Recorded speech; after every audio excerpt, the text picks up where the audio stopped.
नमस्कार दोस्तों, चौहान वंश में आगे हम पढ़ेंगे अजमेर के चौहान में अगला पढ़ेंगे पृथ्वीराज तृतीय। पृथ्वीराज तृतीय राजा कब बना था?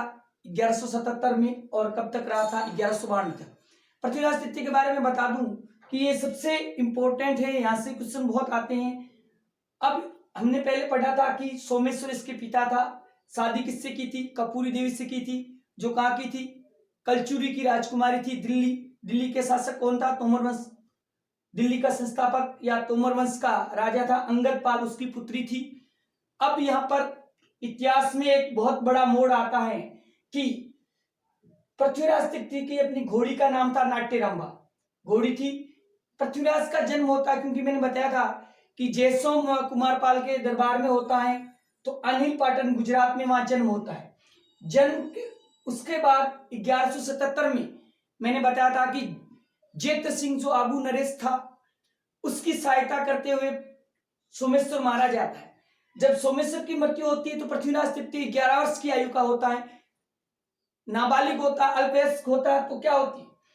तो अपना जो सेनापति जो होता भुवनमल, और मंत्री होता, प्रमुख मंत्री होता है केमास या कदम्बास, उनके देखरेख, उनके नेतृत्व में और माता की देखरेख, माता कपूर देवी की देखरेख में 1177 में राजा बनता है, जो अंतिम अजमेर के चौहान वंश का अंतिम प्रतापी राजा होता है। और 1 साल तक शासन व्यवस्था कपूरी देवी के देखरेख में चलती है, लेकिन अगले ही साल 1178 में पृथ्वीराज तृतीय अपने हाथों में जो राज्यभार है अपने हाथों में ले लेता है। और हाथों में लेते ही वो क्या है? अपने साम्राज्य के विस्तार की नीति अपनाता है। ठीक है, साम्राज्य विस्तार की नीति अपनाता है। तो साम्राज्य विस्तार की नीति अपनाने के लिए वो क्या क्या करता है? सबसे पहले वो एक युद्ध लड़ता है, जिसे कहते हैं गुड़गांव का युद्ध। गुड़गांव का युद्ध लड़ता है कब? 1178 में लड़ता है। दूसरा अगला युद्ध लड़ता है 1182 में भंडनायकों का दमन। भंडनायक जो दिल्ली के आसपास एक जाति निवास करती है, उसका दमन करता है। नेक्स्ट युद्ध लड़ता है 1182 में, कौन सा? तुमुल का युद्ध। तो तुमुल का युद्ध जो लड़ता है, तुमुल का युद्ध कब लड़ता है? 1182 में लड़ता है। और किसके बीच में होता है? P3 का मतलब यहां ध्यान रखना पृथ्वीराज तृतीय, और यहां पर परमर्दी देव होता है। परमर्दी देव ये कौन होता है? यूपी के चंदेल वंश का राजा होता है। चंदेल वंश का परमर्दी देव होता है, चंदेल वंश का राजा होता है। चंदेल वंश यूपी का होता है वंश, इसका राजा होता है। इन दोनों के बीच में युद्ध होता है। इस युद्ध में P3 की जीत होती है। इसकी जीत होती है, P3 की जीत होती है, और परमर्दी देव हार जाता है। हारने के बाद इस युद्ध में परमर्दी देव के 2 सेनापति होते हैं, प्रमुख सेनापति होती हैं, जिसका नाम होता है आला और उद्दल। आला और उद्दल ये दोनों सेनापति मारे जाते। लेकिन इसकी वीरता के लिए पृथ्वीराज तृतीय इनकी वीरता को देखकर प्रभावित होता है। तो यहां पर एक क्वेश्चन बनता है कि किससे युद्ध हुआ, कब युद्ध हुआ, और उसके कौन 2 सेनापति मारे गए? आला और उद्दल। और इस युद्ध में जीत किसकी होती है? तुमुल के युद्ध में तो P3 की जीत होती है। आगे हम पढ़ेंगे, नेक्स्ट युद्ध लड़ता है 1184 में युद्ध लड़ता है। 1184 में युद्ध लड़ता है नागौर का युद्ध कब होता है? 1184। किसके बीच होता है ये युद्ध? होता है जेत सिंह उर्फ जेत सिंह। कहां का राजा होता है? आबू नरेश होता है। और ये इधर होता है भीम सेकंड होता है। कहां का होता है? गुजरात का चालुक्य वंश। कहां का? गुजरात के चालुक्य वंश का शासक होता है। अब इस दोनों में युद्ध का कारण युद्ध का कारण क्या होता है? कारण ये होता है कि भीम जेत सिंह की पुत्री होती है, जेत सिंह की पुत्री होती है जिसका नाम होता है इच्छनी कुमारी, इच्छनी कुमारी। इस इच्छनी कुमारी से भीम क्या करना चाहता था? भीम सेकंड शादी करना चाहता था, इसको दबाव डालता था कि शादी कर ले। लेकिन यहां पर इतिहास में एक नया मोड़ ये आता है कि इच्छनी कुमारी ने इस समय P3 की वीरता सुनकर प्रभावित होती है। पहले सुन रखा था कि पृथ्वीराज चौहान वंश का एक प्रतापी राजा है जो अजमेर में शासन करता है, तो इस वीरता सुनकर प्रभावित होती हैं और प्रभावित होकर क्या करती हैं? इच्छनी कुमारी खत लिखती हैं। किसको लिखती हैं? खत लिखती हैं P3 को खत लिखकर कहती हैं मैं आपसे शादी करना चाहती हूं। अब देखो, खत में इस प्रकार लिखती है कि आप प्रतापी राजा हो, कहां कांटों में भटक रहे हो, गुलाब तो भीम नृत्य लेकर जा रहा है। इस प्रकार एक व्यंग्य लिखते हुए खत लिखती हैं और कहती है कि आप यदि इच्छुक हो तो मैं आपसे शादी करना चाहता हूं। अब यहां पर P3 के पास मौका मिलता है। P3 के पास मौका मिला। मौका यह था, एक तो मौका था अपने पिता की हत्या का बदला लेना। दूसरा मौका यह मिलता है कि किससे? इच्छनी कुमारी से शादी का प्रस्ताव। अब P3 क्या करता है? P3 आता है और जय सिंह का P3 क्या देता है? P3 जय सिंह का सहयोग देता है। इस सहयोग के बाद इस युद्ध में जय सिंह की क्या हो जाती है? जीत हो जाती है। जय सिंह की क्या हो जाती है? जीत हो जाती है। और P3 किससे? P3 इच्छनी कुमारी से क्या कर लेता है? विवाह करता है। कौन करता है? P3। इस प्रकार आबू नरेश जेत सिंह का सहयोग देता है। कौन? P3 देता है। कारण भीम नृत्य जेत सिंह पर दबाव डालता है कि मैं इच्छनी कुमारी से क्या करूंगा? शादी। इसीलिए वो युद्ध करने के लिए आता है। इधर इच्छनी कुमारी ने सुन रखा था कि P3 एक प्रतापी राजा, तो उससे प्रभावित थी, तो उसको खत लिखती हैं P3 को। P3 खत को पढ़कर और इच्छनी कुमारी की तरफ आकर्षित होता है। क्योंकि उसके पास दो मौके होते हैं। पहला तो अपने पिता की हत्या का बदला का, जो जेत सिंह के साथ सहयोग देते हुए भीमदित्य के आक्रमण के समय मारे जाते हैं। दूसरा इच्छनी कुमारी से शादी का। तो इस प्रकार P3 जाता है और जय सिंह का सहयोग देता है और जय सिंह की जीत होती है नागौर के युद्ध में और P3 इच्छनी कुमार से विवाह कर लेता है। अब इस समय ये होता है कि मैंने बताया था कि दिल्ली का राजा कौन होता है?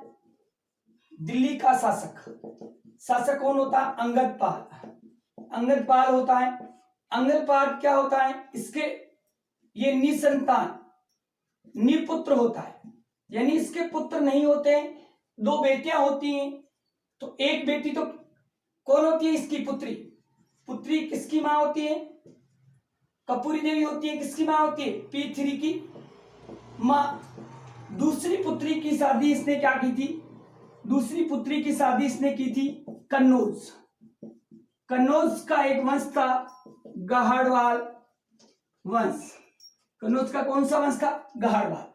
इस गहड़वाल वंश का राजा होता है जिसका नाम होता है जयचंद होता है।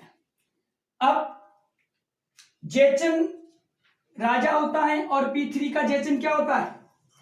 भाई होता है। कौन सा? मौसी का भाई। अब यहां पर होता है कि जयचंद के एक पुत्री होती है जिसका नाम होता है संयोगिता। अब P3 को अंगद पाल क्या बनाना चाहता है? अंगद पाल दिल्ली का राजा बनाना चाहता है। अब वो पुत्र नहीं था, बूढ़ा हो रहा था, इसीलिए वो दिल्ली का राजा बनाना चाहता था, अब राजा बनाना चाहता है तो P3 बार बार ननियाल जाता है और किसके पास? अपने नानाजी अंगनपाल के पास। इस बात का सेंस से किसको होता है? जयचंद को। जयचंद ये सोचता है कि कहीं पृथ्वीराज नानाजी की सारी हम संपत्ति पर अधिकार नहीं कर ले, क्योंकि वो भी, उसकी मां भी उसकी पुत्री थी, तो बोला दोनों पुत्रियों का बराबर हक होगा संपत्ति पर। लेकिन ऐसा नहीं हो कि सारी संपत्ति इस पुत्री के पुत्र पृथ्वीराज को सौंप दे। तो जब इसको पता लगता था तो ये भी दिल्ली आ जाता था। अब दिल्ली आ जाता था तो साथ में कौन आती थी? उसकी पुत्री संयोगिता आती थी। तो इस समय P3 और संयोगिता के बीच में इलू हो जाता है। मैं आपको बताऊं कि बच्चों को ननियाल में कभी नहीं रखना चाहिए। ननियाल में बालक बिगड़ते हैं। और ये देखो आपके सामने नमूना है, ये भी ननियाल आता है और संयोगिता भी अपने पापा के ननियाल आती हैं, और दोनों के बीच में क्या हो जाता है? इलू हो जाता है। अब इलू होने से इलू इतना प्रगाढ़ हो जाता है कि P3 हर तीसरे दिन अजमेर आता है और वापस दिल्ली रवाना हो जाता है। लेकिन जयचंद ये सोचता है कि कहीं ये संपत्ति पर अधिकार नहीं कर ले, नानाजी सारी संपत्ति इसको नहीं दे दे। लेकिन P3 का चक्कर क्या था? P3 का चक्कर था संयोगिता से इलू था, इसीलिए संयोगिता के चक्कर में P3 दिल्ली आ जाता था। अब है संयोगिता प्रकरण। इधर अपना राजस्थान है और उधर दिल्ली है। ये दिल्ली है, ये राजस्थान है। दिल्ली में राजा कौन होता है? P3 का नानाजी होता है, अंगदपाल होता है। इधर कनौज में राजा कौन होता है? जयचंद, गाढ़वाल होता है। गाढ़वाल वंश का जयचंद होता है। जयचंद के पुत्री होती है जिसका नाम संयोगिता होता है। अब उस दोनों के बीच में जो इलू होता है, इलू का जो पता है, इलू का पता लगता है किसको? जयचंद को लगता है जयचंद को पता लगता है। तो जयचंद अपनी पुत्री संयोगिता की शादी के लिए क्या करता है? एक स्वयंवर रचता है कि पुत्री को शादी कर। अब स्वयंवर में उत्तरी भारत के सभी राजाओं और राजकुमारों को बुलाता है, लेकिन P3 को नहीं बुलाता है। इतना तो ठीक है, P3 ने स्वीकार कर लिया। क्यों? क्योंकि P3 को तो पहले से इनके सेटिंग थी, इलू चल ही रहा था। लेकिन इसने क्या किया? P3 को अपमानित करने के लिए क्या किया? जो टेंट दरबार लगा रहा था, राजाओं का जो टेंट लगा था, टेंट के बाहर अपन देखते ना शादियों में जहां पर जूते खोलते और हाथ धोते हैं, वहां पर क्या करता है? P3 की एक बड़ी मूर्ति लगा देता है। किस लिए? P3 को अपमानित करने के लिए। अब P3 को अपमानित करने के लिए इधर मूर्ति लगा देता है और इधर स्वयंवर रचता है। स्वयंवर के लिए सभी राजा और राजकुमार आकर तैयार हो जाते हैं और सभी के मन में लड्डू फूटने लगते हैं कि आज अपन स्वयंवर रच के और संयोगिता से विवाह करके ले जाएंगे घर, अपनी भार्या बना के। लेकिन यहां पर क्या होता है कि जैसे ही सज धज कर संयोगिता हाथ में वरमाला लेकर उस दरबार की तरफ आती हैं, तो उधर से अपना नाट्यरंभा लेकर, कहां से? अजमेर से नाट्यरंभा लेकर, घोड़ी नाट्यरंभा लेकर, और कहां पहुंचता है? कन्नौज पहुंचता है। कौन पहुंचता है? P3। और कन्नौज में जहां पर यहां पर P3 की यहां पर मूर्ति लगी होती है यहां पर, इस मूर्ति के पीछे आकर P3 छुप जाता है। अपनी मूर्ति लगी थी वहां छुप जाता है। इधर से संयोगिता आती है हाथों में वरमाला लेकर और वरमाला लेकर जाती हैं और ये इसका जो दरबार है, दरबार का ये गेट होता है, यहाँ पर मूर्ति लगी होती है, टेंट लगा होता है। सहयोगिता जाती है और सीधी दरबार में नहीं जाकर P3 के मूर्ति को वरमाला पहना देती है। और उधर से P3 आता है नाट्य रंभा पर और घोड़ी पर उठाकर उसको लेकर भाग आता है, कहां पर, अजमेर आ जाता है। गोरी तेरा गांव बड़ा प्यारा, मैं तो गया मारा आके यहाँ रे। तो इस प्रकार संयोगिता को घोड़ी पर बिठाकर कहां ले आता, अजमेर ले आता है और अजमेर आकर अपनी शासन व्यवस्था में और ऐशो आराम में व्यस्त हो जाता है। जब इसका पता लगता है सभी राजाओं को पता लगता है कि संयोगिता को तो हड़प कर कौन ले गया, पृथ्वीराज, तो वहां पर माहौल इतना गर्मा गर्मी हो जाता है कि सभी राजा किस पर, जयचंद पर टूट पड़ते, कहते हैं कि तुझे पता है कि तुम्हारी पुत्री खराब थी, यानी तुम्हारी पुत्री खराब थी तो हमें बदनामी करने के लिए क्या आपने आमंत्रित किया। इस प्रकार ये एक विवाह होता है जिससे कहते हैं गंधर्व विवाह कहा जाता है। और इसको भगाकर कहां ले आता है, अजमेर ले आता है। इसको संयोगित, ये आगे है तराइन के युद्ध। तराइन का मैदान जो करनाल हरियाणा में पड़ता है। अब इस समय उत्तरी भारत में जो राजस्थान है, राजस्थान अजमेर का प्रतापी शासक होता है पृथ्वीराज, जिसकी चारों ओर साख बन जाती है। उस समय गौर देश का एक राजा होता है जिसका नाम होता है मोहम्मद गोरी भारत आता है और भारत पर आक्रमण की सोचता है। लेकिन उससे पहले ये सोचता है कि इस प्रतापी राजा से क्यों नहीं जीता जाए। तो मोहम्मद गोरी आता है और भारत में आ धमकता है और भारत में आकर क्या करता, सरहिंद जो भटिंडा पंजाब में है, वहां पर एक जो दुर्ग है उस दुर्ग पर कब्जा करता है और कब्जा करके दुर्ग को क्या कर लेता है, जीत लेता है। दुर्ग को जीत लेता है। अब जीत कर वो आगे बढ़ता है तो P3 आगे आकर करनाल के मैदान में धमकता है और P3 को चैलेंज कर देता है। तो अब P3 के बीच में, क्योंकि P3 को डर था कि नानाजी बूढ़े हैं और दिल्ली को कैसे बचाया जाए मुस्लिमों से, तो P3 जाता है युद्ध करने के लिए।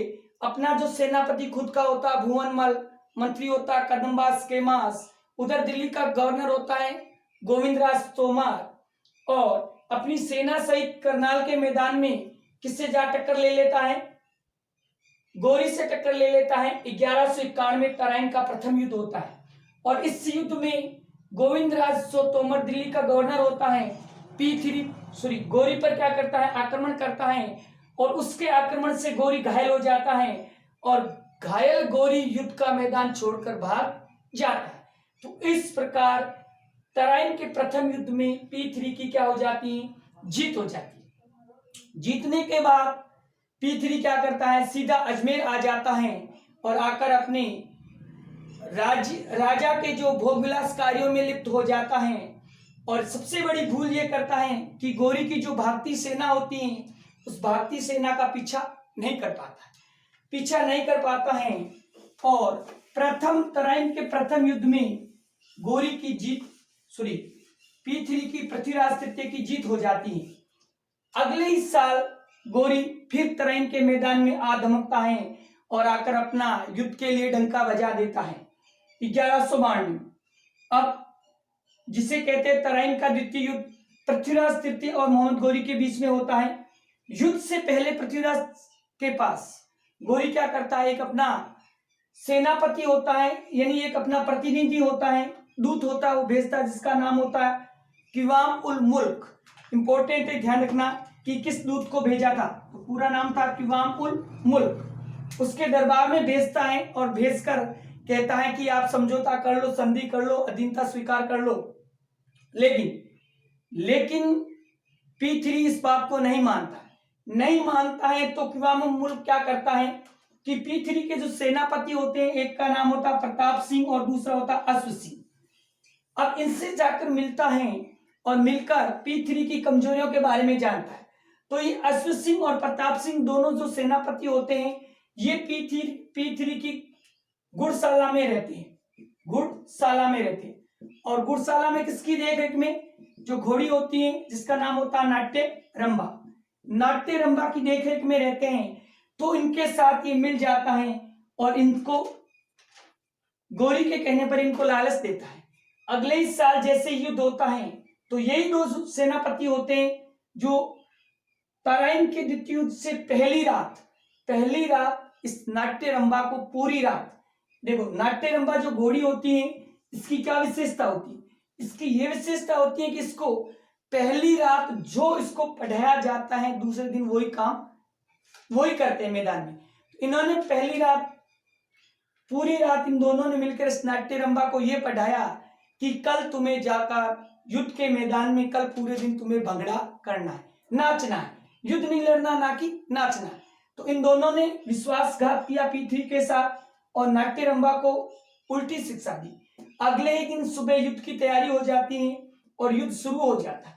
युद्ध में जब अपनी घोड़ी नाट्य रंभा को लेकर पृथ्वी मैदान में उतरता है तो ये घोड़ी आगे नहीं बढ़कर वहां पर नृत्य करने लग जाती हैं और नृत्य करने लगने पर पृथ्वी को चारों तरफ से घेर लिया जाता है और इन दोनों के विश्वासघात से पृथ्वी को सिरसा जो हरियाणा में है, हरियाणा में इस स्थान पर इन दोनों के विश्वासघात से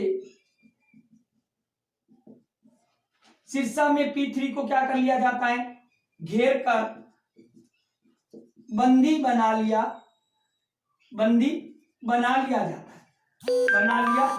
जाता है। तो इस प्रकार पृथ्वी को यहां बंदी बना लिया जाता है और तराइन के द्वितीय युद्ध में मोहम्मद गौरी की क्या हो जाती है? जीत हो जाती है। मोहम्मद गौरी की जीत हो जाती है और इस जीत का परिणाम क्या होता है? देखो सबसे बड़ी बात यह है कि जीत का परिणाम होता है कि भारत में स्थायी रूप से मुस्लिम साम्राज्य का प्रारंभ हो जाता है। परिणाम क्या होता है? भारत में स्थायी रूप से मुस्लिम साम्राज्य तराइन का जब द्वितीय युद्ध होता है तो यहाँ पर एक बात अपने को और ध्यान रखनी है कि गौरी की जो सेना आती है उस सेना का साथ एक व्यक्ति आता है जिसका नाम होता है ख्वाजा मोइनुद्दीन चिश्ती, जो संदरी फारस से आता है और भारत आता है और भारत में पहले आगरा आता है, 6-7 महीने वहां रहता है और बाद में राजस्थान अजमेर आ जाता है और चिश्ती संप्रदाय की जो दरगाह है वहां पर अपने कर्म भूमि बनाता है। ठीक है, अब युद्ध हो जाता है। द्वितीय युद्ध में जीत किसकी हो जाती है? द्वितीय युद्ध में जीत हो जाती है गौरी की जीत होने के बाद मैंने बताया था कि उसको सिरसा में बंदी बना लिया जाता विश्वासघात के कारण और पकड़ लिया जाता है। युद्ध के बाद अब इसके कई बातें बनती हैं। एक व्यक्ति है मिनाज उल सिराज, ये कहता है कि बंदी बनाने के बाद पृथ्वी की सिरसा में क्या कर देता है? हत्या कर देता। कौन? गौरी। दूसरा व्यक्ति है हसन निजामी कहता है कि बंदी बनाता है और पकड़कर कहां लाता है? अजमेर लाता है और अजमेर में किसकी हत्या कर देता है? अजमेर में लाकर पृथ्वी की हत्या कर देते हैं। लेकिन एक प्रमुख ग्रंथ है पृथ्वीराज रासो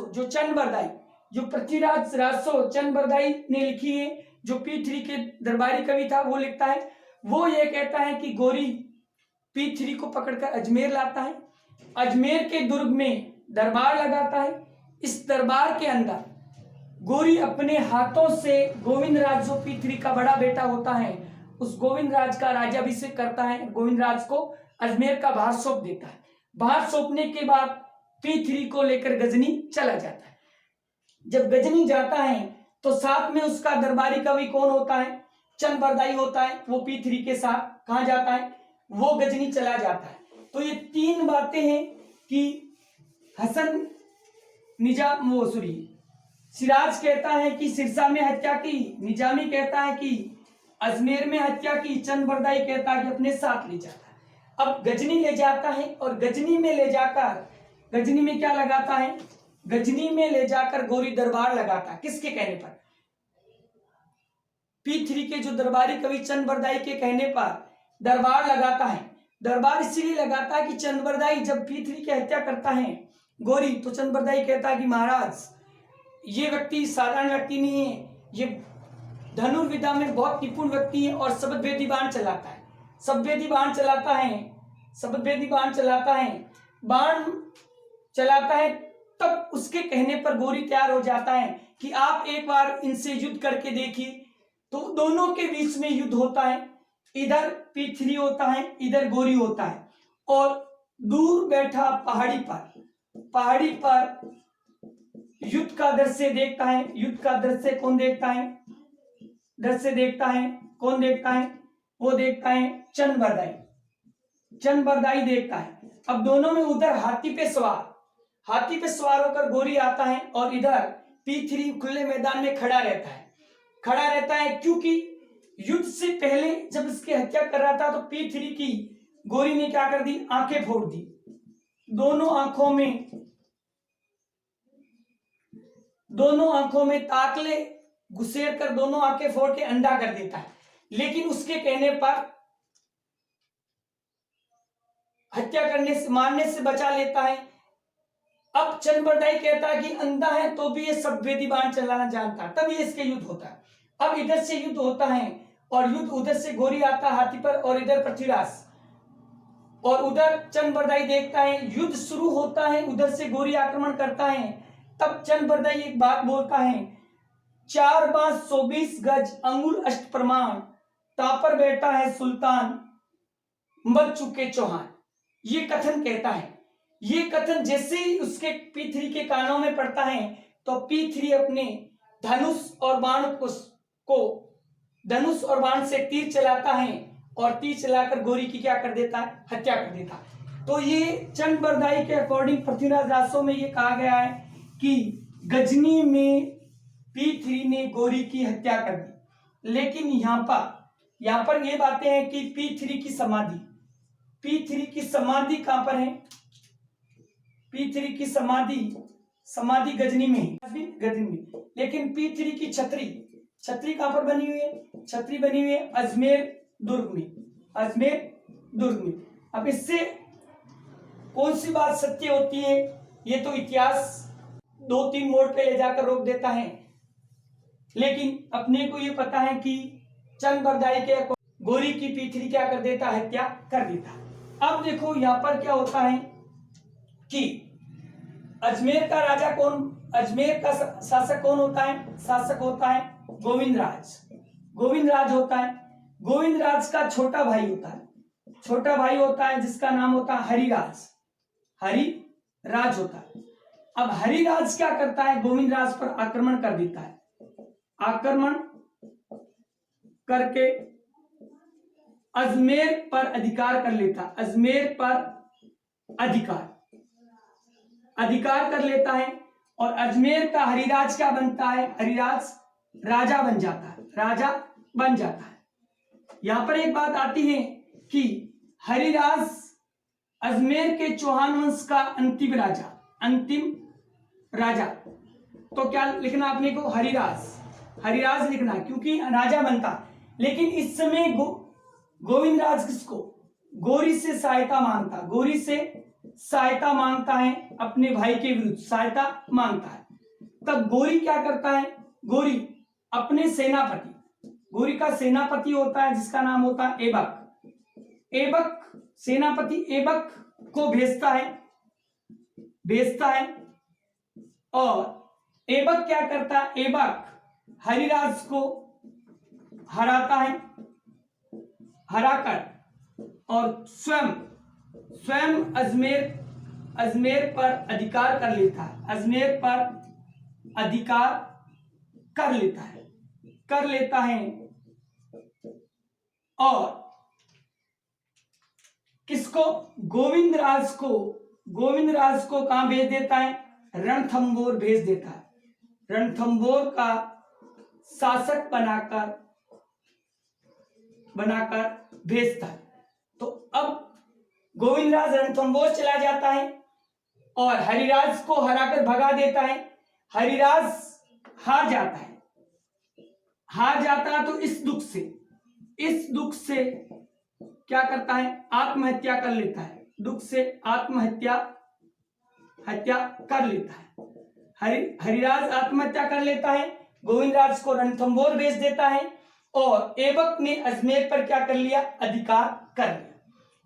अब वैसे आ जाए कि अंतिम राजा कौन था, तो हरिराज ही आएगा, क्योंकि गोविंदराज के बाद हरिराज हुआ, हरिराज को इन्होंने भगाया और मुस्लिमों का अजमेर पर क्या हो गया, अधिकार हो गया। अब यहां पर होता है कि गौरी, अब इतिहास में कि आगे यह आता है कि गौरी वापस पुणे भारत आता है, गौरी पुणे भारत आया। कब आया, अगले ही साल आता है 1193 भारत आता है। भारत इसलिए आता है कि जब गौरी ने भारत पर आक्रमण, P3 पर आक्रमण किया था, तो उसकी सहायता कौन देता है, उसकी सहायता देता है, गौरी के सहयोग देता है जयचंद। जयचंद इसलिए सहयोग देता है कि दोनों भाइयों में सहयोगिता प्रकरण को लेकर क्या हो जाती है, दुश्मनी हो जाती है, इसीलिए उसकी सहायता देता है। वापस आता है 1191 में, और 1194 में युद्ध लड़ता है।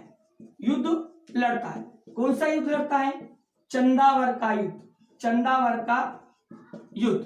कब होता है, 1194 में। किसके बीच में होता है, गौरी वर्सेस, इधर होता है जयचंद होता है, जयचंद गाढ़वाल कनौज का राजा होता है। अब इन दोनों के बीच में, गौरी वर्सेस जयचंद के बीच में युद्ध होता है, और इस युद्ध में जयचंद की क्या कर देता है, हत्या कर देता है, और गौरी जीत लेता है। और किस पर हत्या करके किस पर अधिकार किया, कन्नौज पर गौरी का अधिकार हो जाता है। इस प्रकार दोनों भाइयों के आपसी मनमुटाव से जयचंद को अपना कन्नौज भी गंवाना पड़ता है, और गौरी का कन्नौज पर भी अधिकार हो जाता है।